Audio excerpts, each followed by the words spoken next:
আমরা আজকে কি নিয়ে কথা বলবো? স্থিতিস্থাপকতা। স্থিতিস্থাপকতা। স্থিতিস্থাপকতার ইংলিশ টার্ম হচ্ছে ইলাস্টিসিটি। আমি সহজে বলি যে স্বাধীন চলকের প্রেক্ষিতে অধীন চলকের সাড়া দেওয়ার প্রবণতাই হচ্ছে স্থিতিস্থাপকতা। অর্থাৎ স্বাধীন চলকের রেকর্ড শুরু করেন। হ্যাঁ বলো। রেকর্ড শুরু করেন। হ্যাঁ রেকর্ড শুরু হয়েছে। আচ্ছা, স্বাধীন চলকের পরিপ্রেক্ষিতে আমরা তো জানি স্বাধীন চলক আগে পরিবর্তিত হয়, তারপর অধীন চলক পরিবর্তিত হয়।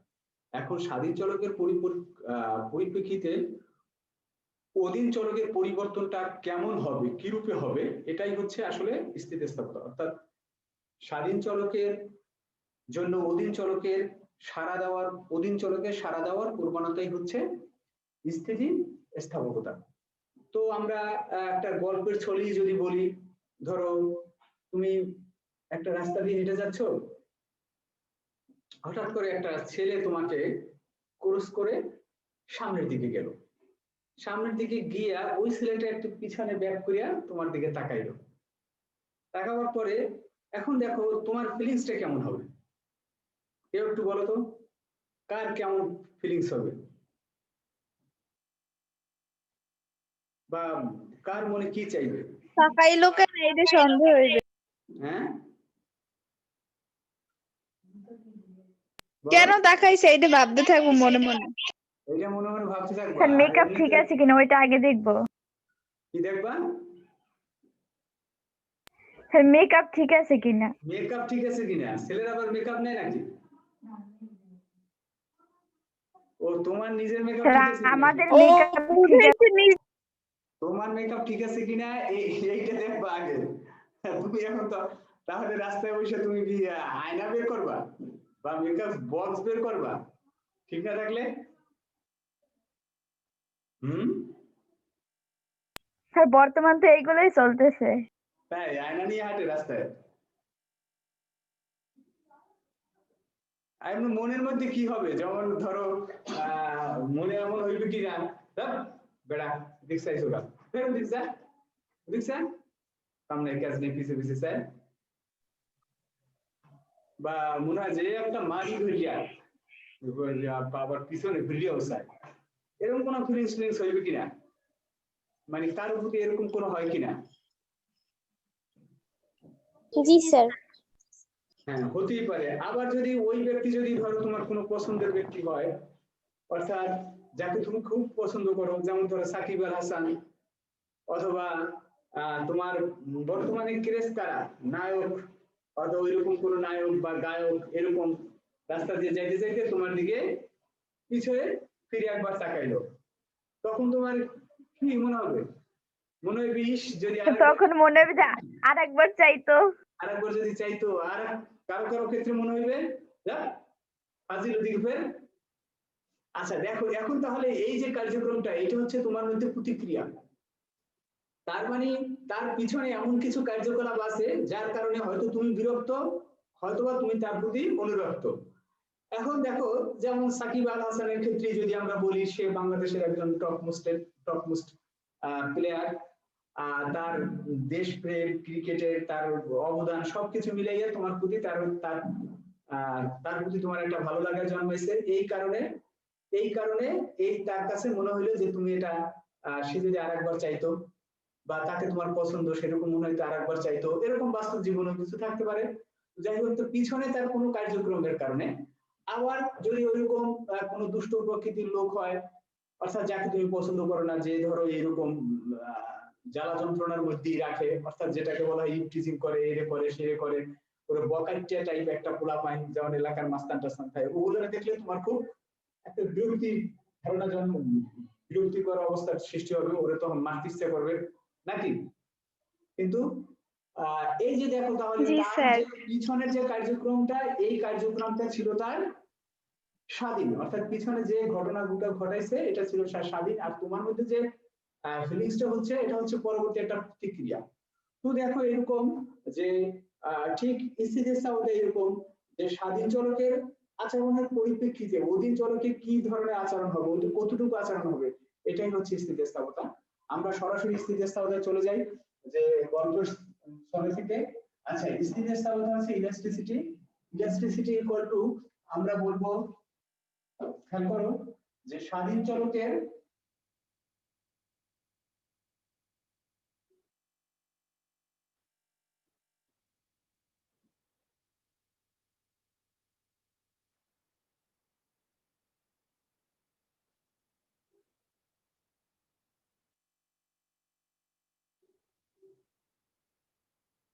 আচ্ছা একদম এটা লিখিয়ে দিতে পারো যে স্বাধীন চলকের আপেক্ষিক বা শতাংশিক পরিবর্তন, আর উপরে থাকবে তোমার অধীন চলকের আপেক্ষিক বা শতাংশিক পরিবর্তন।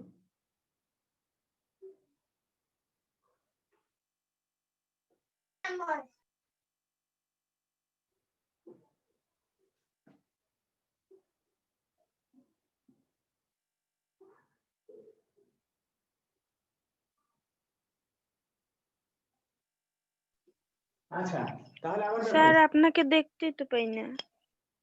তো সবাই মনে হয় দেখে, অন্যরা দেখো না? হ্যাঁ স্যার। এখন দেখি। আচ্ছা, তোমার নেটে সমস্যা আছে, ধৈর্য ধরো, না দেখলে অস্থির হয়ে না, পরে আবার দেখবা। দেখো তাহলে স্থিতিস্থাপকতা ইলাস্টিসিটি ইকুয়াল টু হচ্ছে কি স্বাধীন চলকের আপেক্ষিক বা শতাংশিক পরিবর্তনের ফলে অধীন চলকের যে আপেক্ষিক বা শতাংশিক পরিবর্তন হয় এই দুইয়ের অনুপাত। তাহলে এটি কি দেখছে, একটা ভাগফল না, ওইটাকে ভাগ জি স্যার। অনুপাত, যে ভাগফল বা এটাকে বলা হয় অনুপাত। যে একটা অনুপাতের দুটো অংশ থাকে, লব এবং হর থাকে। তাহলে দেখো আবার শোনো, আমি আরেকবার বলি, স্থিতিস্থাপকতা হচ্ছে স্বাধীন চলকের আপেক্ষিক বা শতাংশিক পরিবর্তনের ফলে অধীন চলকের যে আপেক্ষিক বা শতাংশিক পরিবর্তন হয় এই দুইয়ের অনুপাত। ঠিক আছে, এখন তাহলে আমাকে যে স্থিতিস্থাপকতা আমি বের করি, প্রথমে আমাকে স্বাধীন চলক বের করতে হবে, খুঁজতে হবে, আর তারপরে অধীন চলক খুঁজতে হবে। আমি বারবার বলি যে এই অধ্যায়ে স্বাধীন চলক আর অধীন চলক যদি বুঝতে পারো ঠিকঠাক মতো, তাহলে এই অধ্যায় তোমার কাছে অনেকটা সহজ হয়ে যাবে। আচ্ছা, এখন আমরা সরাসরি চলে যাই যে আমরা এখন বের করব চাহিদার দাম স্থিতিস্থাপকতা। ঠিক আছে, আচ্ছা তাহলে এই ক্ষেত্রে চাহিদার দাম স্থিতিস্থাপকতার ক্ষেত্রে চাহিদার দাম স্থিতিস্থাপকতা, তার মানে এক্ষেত্রে স্বাধীন চলক কোনটা? স্যার দাম। স্যার দ্রব্যের দাম। দাম। আর অধীন চলক? চাহিদা।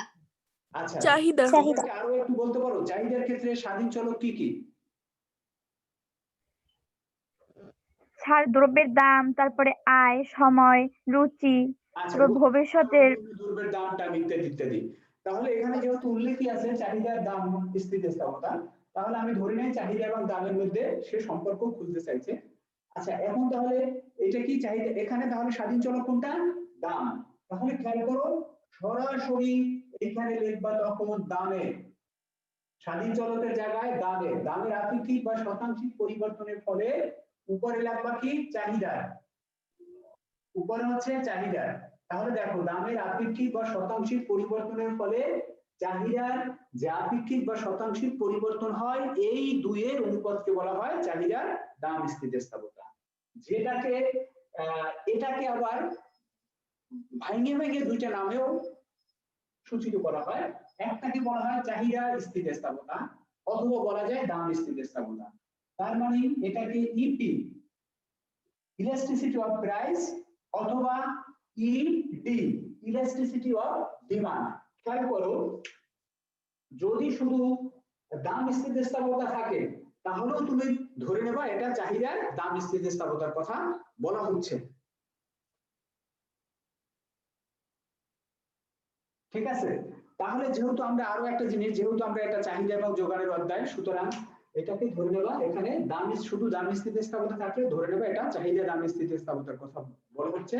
তাহলে ওটার সংজ্ঞাও ঠিক ওই আগের মতো হবে, যে স্বাধীন চলকের আপেক্ষিক বা শতাংশিক পরিবর্তনের ফলে অধীন চলকের যে আপেক্ষিক বা শতাংশিক পরিবর্তন হয় এই দুইয়ের অনুপাতই হচ্ছে দাম স্থিতিস্থাপকতা।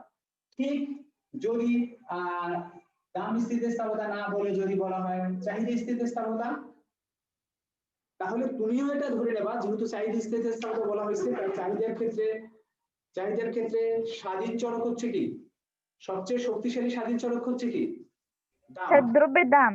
দ্রব্যের দাম। সুতরাং এক্ষেত্রে চাহিদার ক্ষেত্রে স্বাধীন চলক হিসাবে দামকে ট্রিট করবা। তাহলে ওইভাবেই সংজ্ঞাটা হবে যে দামের আপেক্ষিক বা শতাংশিক পরিবর্তনের ফলে চাহিদার যে আপেক্ষিক বা শতাংশিক পরিবর্তন হয়, এই দুইয়ের অনুপাতই হচ্ছে চাহিদা স্থিতিস্থাপকতা অথবা দাম স্থিতিস্থাপকতা অথবা চাহিদার দাম স্থিতিস্থাপকতা। আচ্ছা, এই গেল একটা বিষয়। এরপরে যদি আমরা আসি যে আমরা কয়েকটি স্থিতিস্থাপকতা নিয়ে কথা বলবো। যদি বলা হলো চাহিদার আয় স্থিতিস্থাপকতা। আচ্ছা, এইখানে তাহলে কি বোঝা যায়?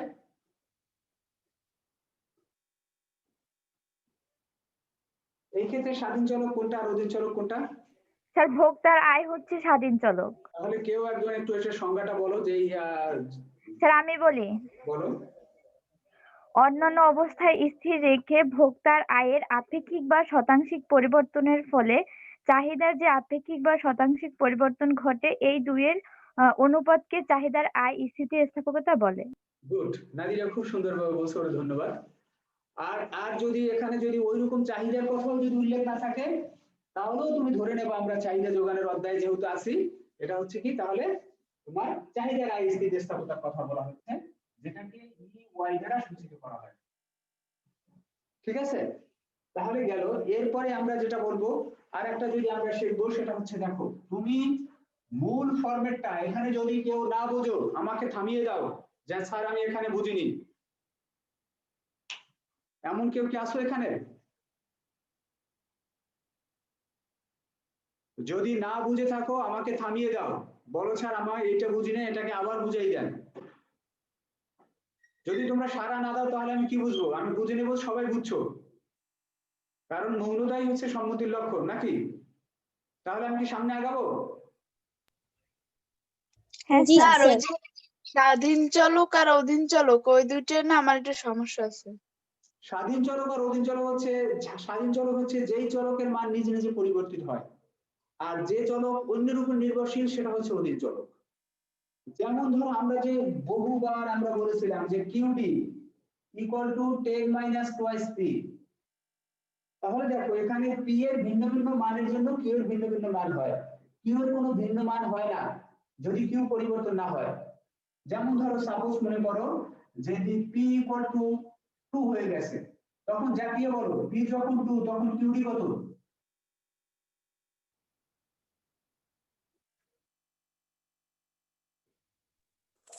স্যার 6। জাতীয়ের মতো বলছি, জাতীয় QD P যখন 2 তখন QD কত?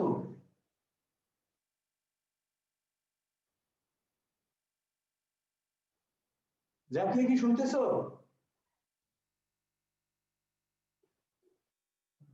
জাকিয়া কথা বললে এখন নাই। জাকিয়া স্যার ক্লাসে তো আছে। দেখো, আচ্ছা এখানে যদি তাহলে 6 হয়, এখন এটার মান যদি পরিবর্তিত হয়ে 3 হয়, তাহলে এটা হয়ে যায় কত? 4। তার মানে দেখা যাচ্ছে এইটার মান আমি পরিবর্তন করি, অটোমেটিক এটার মান পরিবর্তিত হচ্ছে। তাহলে যার মান আমি ইচ্ছা মতো পরিবর্তন করতে পারবো সে হচ্ছে স্বাধীন চলক, বা যার মান সে নিজে ইচ্ছা মতো পরিবর্তিত হবে সে হচ্ছে স্বাধীন চলক। আর ওইটার উপর যে নির্ভরশীল, এখন এইটার উপর এটা নির্ভরশীল, এইটার উপর সেটা হচ্ছে অধীন চলক। তাহলে দেখো চাহিদার ক্ষেত্রে চাহিদা কি কি দ্বারা নির্ধারিত হয়? পিছনের পড়া জিনিস। চাহিদা যেমন দাম দ্বারা নির্ধারিত হয়, দাম দ্বারা সে বিপরীতভাবে সম্পর্কিত। আরেকটা হচ্ছে আয় দ্বারা নির্ধারিত হয়। আয় দ্বারা কিভাবে নির্ধারিত হয়? মানুষের আয় যদি বাড়ে মানুষের চাহিদা বাড়বে, মানুষের আয় যদি কমে মানুষের চাহিদা কমবে। চাহিদা কমবে। রুচি পছন্দ দ্বারা নির্ধারিত হয়, সময় দ্বারা নির্ধারিত হয়। যেমন এই শীতের সময় এসে গেছে, তখন এই যে গরম কাপড় টাপড় এগুলোর চাহিদা বেড়ে গেছে, আর বিপরীতে এসি ফ্যান এগুলোর চাহিদা কমে গেছে। আবার যখন গরমকাল আসবে, অর্থাৎ এটা সময়ের উপরে নির্ভর করতেছে। তো এইরকম চাহিদার ক্ষেত্রে এগুলো হচ্ছে স্বাধীন চলক। চাহিদা যা যা দ্বারা নির্ভর তোমার প্রভাবিত হবে বা নির্ধারিত হবে তাই হচ্ছে স্বাধীন চলক, আর চাহিদা হচ্ছে অধীন চলক। তো এক্ষেত্রে তাহলে আয়ের ক্ষেত্রে এক্ষেত্রে স্বাধীন চলক হচ্ছে আয়, আর চাহিদা হচ্ছে অধীন চলক। এখন আমরা পড়বো যোগান স্থিতিস্থাপকতা। আচ্ছা, যোগান স্থিতিস্থাপকতা। কেউ এখানে বলো তো যোগানের ক্ষেত্রে স্বাধীন চলক কি কি? যোগানের ক্ষেত্রে কয়েকটা স্বাধীন চলকের কথা স্যার বলো। ফার্স্টে তো দ্রব্যের দাম হবে। দ্রব্যের দাম হবে। হ্যাঁ, ধরো পি, তারপর দ্রব্যের চাহিদা। দ্রব্যের চাহিদা সেটা এক ধরনের উৎপাদনের উপকরণের উপকরণের উপরও নির্ভর করে। উৎপাদনের উপকরণের দামের উপর নির্ভর করে। যখন সরাসরি সেটা নিজ দাম দ্বারা প্রভাবিত হয়, নিজের দাম যদি বেশি হয় তাহলে যোগান বেশি হবে। উপকরণের দাম যদি কমে যায় তাহলে কি যোগান বাড়বে না কমবে? স্যার বাড়বে।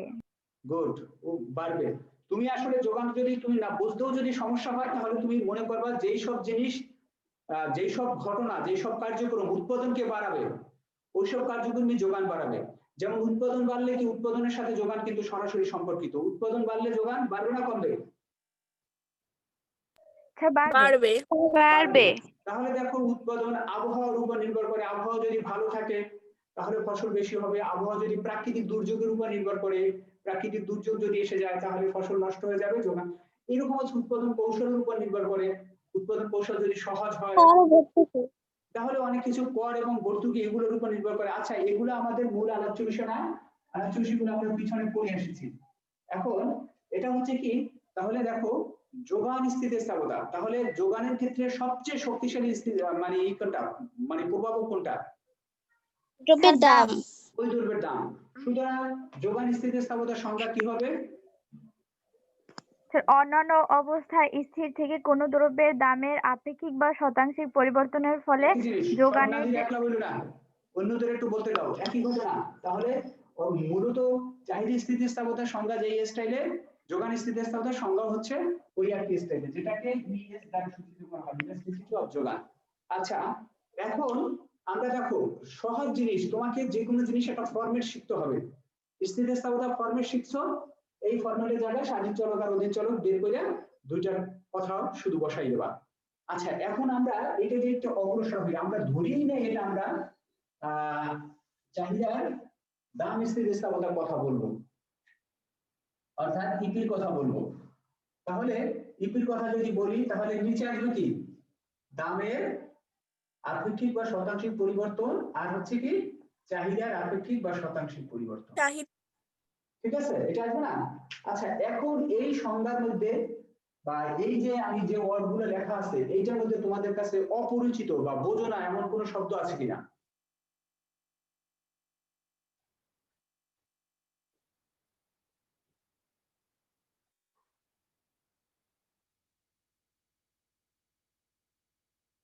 আচ্ছা, তা আপেক্ষিক বা শতাংশিক এই শব্দটা বুঝো কিনা?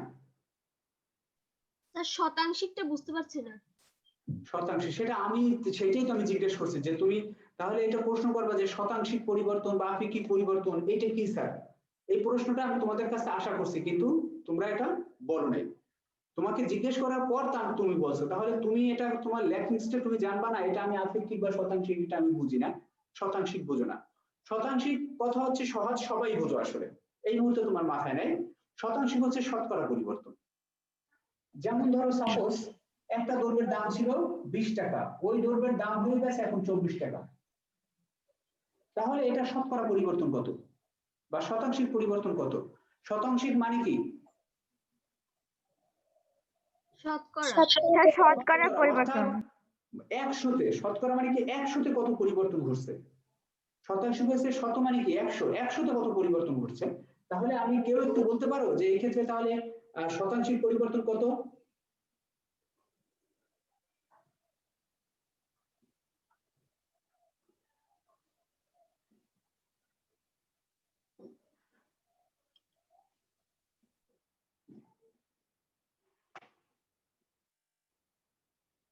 শতকরা পরিবর্তন কত?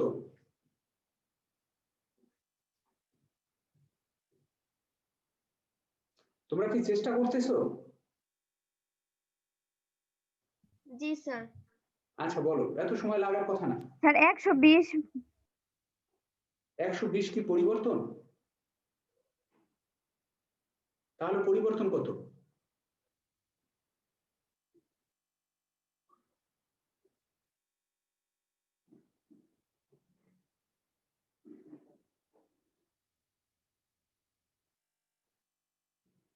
পরিবর্তন কত? এত সময় নিলে তো হবে না, শতকরা পরিবর্তন কত? সহজ জিনিস, নাদিরা গুনা।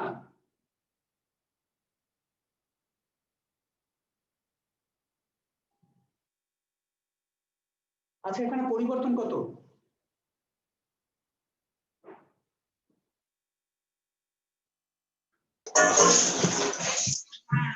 পরিবর্তন কত?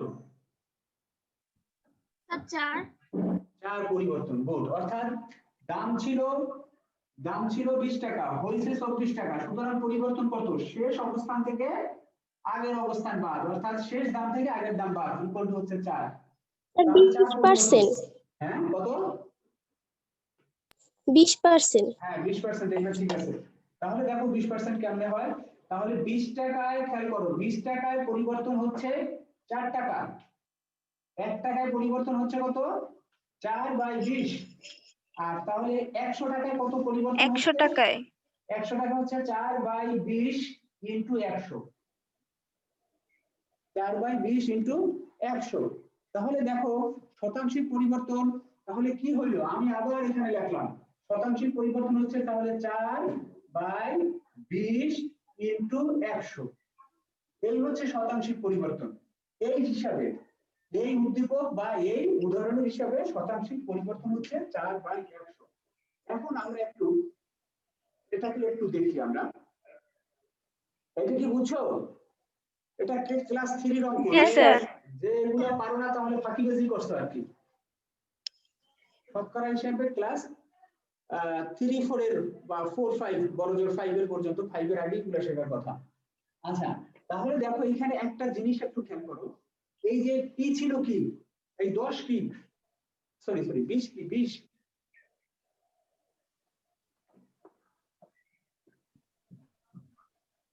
জি স্যার বুঝি ওটা তো নাই। দাম ছিল। 20, আবার দেখো দাম ছিল 20 টাকা, হয়েছে 24 টাকা, 24 টাকা। তাহলে 20 কি? 20 দাম। 20 হচ্ছে কি দাম? প্রথম দাম নাকি শেষ দাম? স্যার প্রথম দাম। প্রথম দাম। প্রথম দাম। তাহলে 20 ইকুয়াল টু হচ্ছে, দেখো 20 ইকুয়াল টু হচ্ছে, আমি ধরে নিলাম 20 ইকুয়াল টু হচ্ছে প্রাথমিক দাম, ঠিক আছে? প্রাথমিক বা মূল দাম, অর্থাৎ আগে যেটা ছিল মূল দাম। আচ্ছা, আর কি লাগলো আমার? আর লাগলো 4। 4 ইকুয়াল টু কি? স্যার পরিবর্তিত দাম। কিসের? শত- মাইসেনো পরিবর্তিত দাম 4। শতাংশিক। 4 ইকুয়াল টু কি পরিবর্তিত দাম? পরিবর্তিত দাম কত? স্যার 24। দাম 24 24। পরিবর্তিত দাম। তাহলে 4 কি? দামের পরিবর্তন। দামের পরিবর্তন। 4 হচ্ছে কি? দামের পরিবর্তন। এই দামের পরিবর্তন, ঠিক আছে? দামের পরিবর্তন। তাহলে দেখো আমরা তাহলে মূল দামকে আমরা পি দ্বারা সূচিত করব। মূল দামকে আমরা পি দ্বারা সূচিত করব। এখন এইটার জায়গায় আমি পি লিখে দেব, পি। তাহলে পি দ্বারা সূচিত করব মূল দাম, আর দামের পরিবর্তনকে আমরা পিছনেও পড়ে আসছি, পরিবর্তনকে স্যার ডেল পি। বা গণিতে ডেল দ্বারা সূচিত করে, তাহলে ডেল পি। তাহলে বিষয়টা দেখো, এটাকে যদি আমি উপস্থাপন করি তাহলে হয় কত? Del P by P into 100। এটা তাহলে কি হইল? এটা কিসের পরিবর্তন বা এটার নাম কি দেওয়া যায়? স্যার দামের শতাংশিক পরিবর্তন। এটাকে বলা যায় তাহলে দামের শতাংশিক শতাংশিক পরিবর্তন। বা দামের শতকরা পরিবর্তন।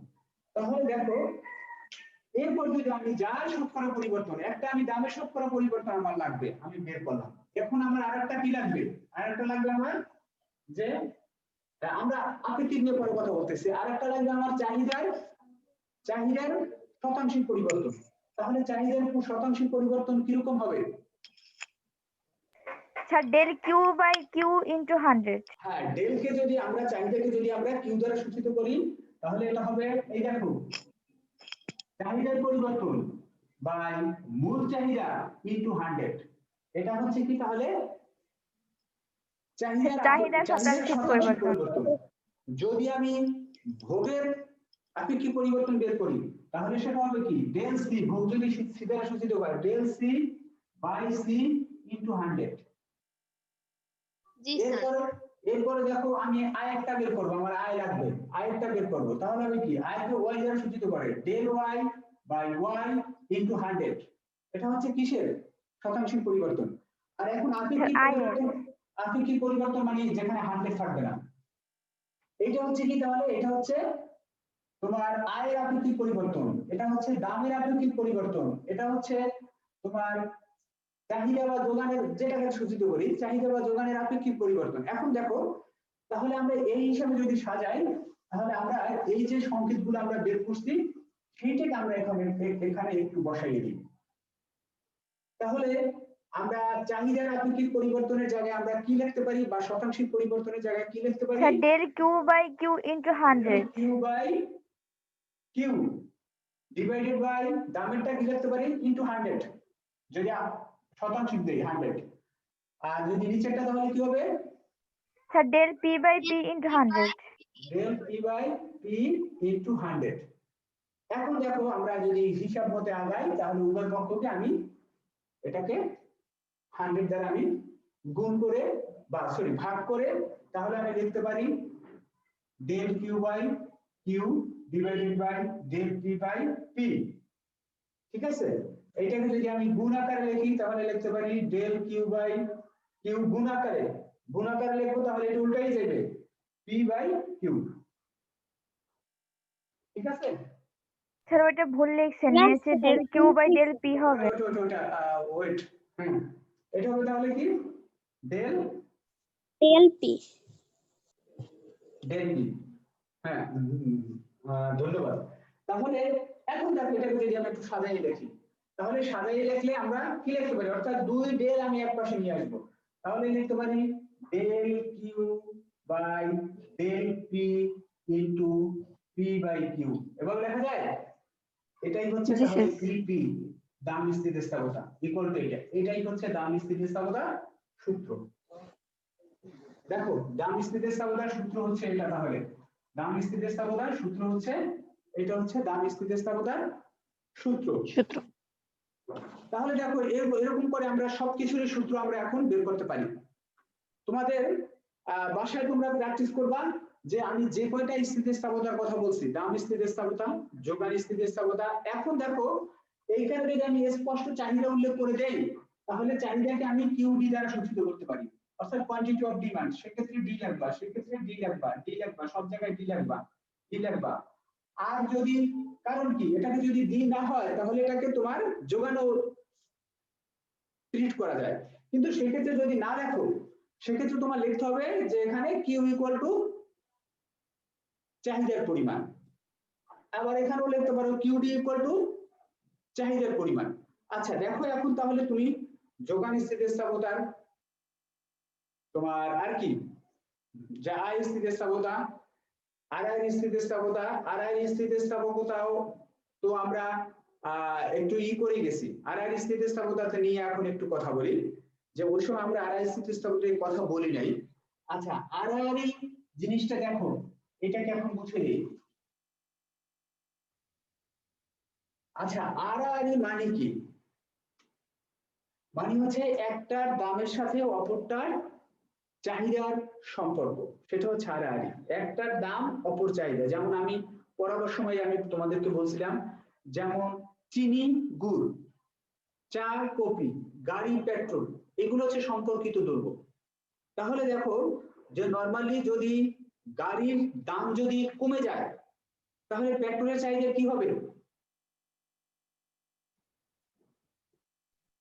কমে যাবে। গাড়ির দাম কমলে পেট্রোলের চাহিদা বাড়বে। কারণ কি গাড়ির দাম বাড়বে। মানুষ গাড়ি বেশি কিনবে আর গাড়ি চালানোর জন্য পেট্রোল লাগবে, সুতরাং সে পেট্রোলের সুতরাং দেখা যায় যে এই দ্রব্যটা একটার সাথে আরেকটা সম্পর্কিত, একটা দামের সাথে অপরের চাহিদা সম্পর্কিত। আবার যদি কফির দাম কমে যায় তাহলে চায়ের চাহিদা কমে যাবে। আবার যদি চিনির দাম যদি বেড়ে যায় গুড়ের চাহিদা বেড়ে যাবে। তাহলে দেখো এই সংজ্ঞাটা কি হবে তাহলে আড়াআড়ির ক্ষেত্রে? কেউ একজনকে বলতে পারবা আড়াআড়ি স্থিতিস্থাপকতা? স্যার বলবো। আচ্ছা বলো। স্যার দুটি সম্পর্কযুক্ত দ্রব্যের ক্ষেত্রে একটি দামের শতকরা পরিবর্তনের ফলে অন্যটির চাহিদার যে শতকরা পরিবর্তন ঘটে, এ দুয়ের অনুপাতকে চাহিদার আড়াআড়ি স্থিতিস্থাপকতা বলে। আচ্ছা গুড, একদম হয়েছে। তাহলে দেখো এইটা তাহলে এই আর এর স্থিতিস্থাপকতা আমি ইলাস্টিসিটি অর্থাৎ ক্রস ইলাস্টিসিটি দ্বারা আমি সূচিত করব। এইটা লেখার সহজ সূত্র হচ্ছে তুমি স্থিতিস্থাপকতার সূত্রটা লেখবা, এই del Q by del P into P by Q, স্থিতিস্থাপকতার নরমাল সূত্র। এখন তোমাকে কাজ করতে হবে কি, একটার দাম ধরতে হবে, একটার চাহিদা ধরবা। এখন যদি তুমি মনে করো যে এক্স দ্রব্যের দামের প্রেক্ষিতে এক্স এর দামের প্রেক্ষিতে তুমি ওয়াই দ্রব্যের মানে চাহিদা বিবেচনা করবো, ওয়াই দ্রব্যের চাহিদা বিবেচনা করবা। চাহিদা বিবেচনা করলে এই সূত্রটা তখন কি হয়ে যাবে, আবার দেখো কোন দ্রব্যের দাম হচ্ছে এক্স দ্রব্যের দামের প্রেক্ষিতে ওয়াই দ্রব্যের চাহিদা বিবেচনা করবে, তাহলে এক্স এর জায়গায় পি এর জায়গায় এক্স বসাবা, আর চাহিদা কার, ওয়াই দ্রব্যের চাহিদা এখানে বসাবো ওয়াই। ক্লিয়ার? যেটা দাম সেটা পি এর জায়গায় সেটা বসাবা, যেটা চাহিদা সেটা। আবার যদি বলা হয় এক্ষেত্রে ওয়াই এর দামের প্রেক্ষিতে এক্স দ্রব্যের চাহিদা বের করো, তখন এটা আবার উল্টাই যাবে। আবার যদি তোমার বলা হয় ডব্লিউ দ্রব্যের দামের প্রেক্ষিতে তোমার জেড এর চাহিদা, যা বলে যেভাবে বলে, যেটার দাম, এই যেমন এটা হলো কি ডব্লিউর দাম, এটা হবে তাহলে পিডব্লিউ, এই পিডব্লিউ, আর চাহিদা কার জেড। ঠিক আছে বিষয়টা? আচ্ছা, এখন আমি চাচ্ছিলাম যে চাহিদা স্থিতিস্থাপকতা একদিনে শেষ করে দেব, আমার হাতে এখন 4 মিনিট সময় আছে। আমি কি আরো সামনে যাব? আচ্ছা, একটু আমি যাই, 4 মিনিট অনেক সময়। এই চাহিদা স্থিতিস্থাপকতাকে তোমার 5টা ভাগে ভাগ করা যায়, খেয়াল করো।